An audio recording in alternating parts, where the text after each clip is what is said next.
we learn in life through small experiences, and what I'm going to talk about really is my own experience over the last 2 decades of marketing, and very specifically marketing and trying to engage with the youth.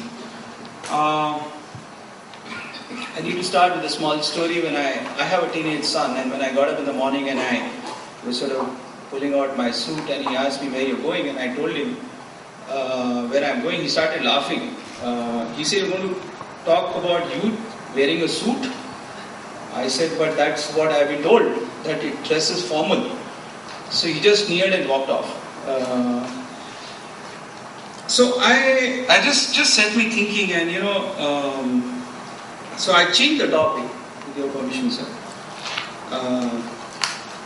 I'm calling it the dad to dude strategy. Let me explain what that means.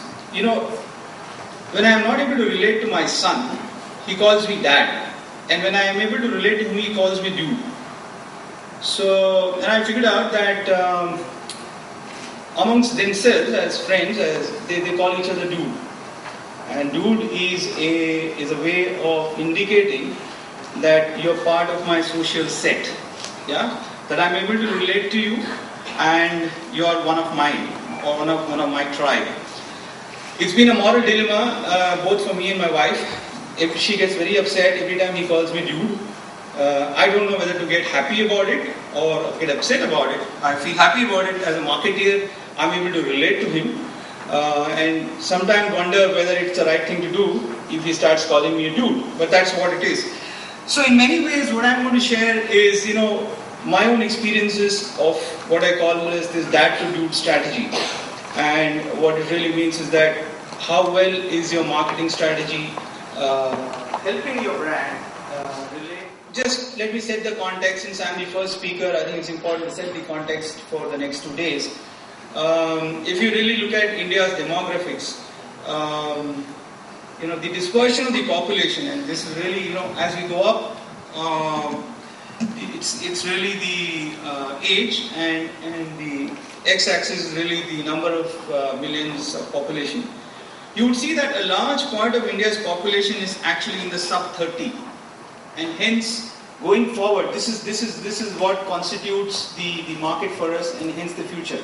And the need to relate to this market becomes very important for most marketers, because this is where all the business is going to come going forward.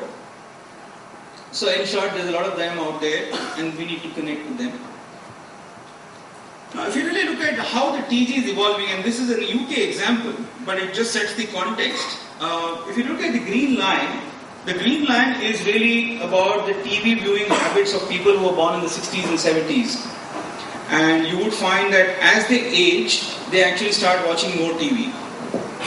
If you really look at people born in 1988, you would see that their TV viewership habit is actually coming down. And those who've been born after 1992, they're actually starting at a much lower base, and that base is falling. Which means the younger generation is watching less and less of television. Now, what does this mean in an Indian scenario? If you really look at comparative data in an Indian scenario, people less than 24 years of age are actually watching far less television. And this number is again decreasing. So, stickiness to television is actually very poor amongst the youth.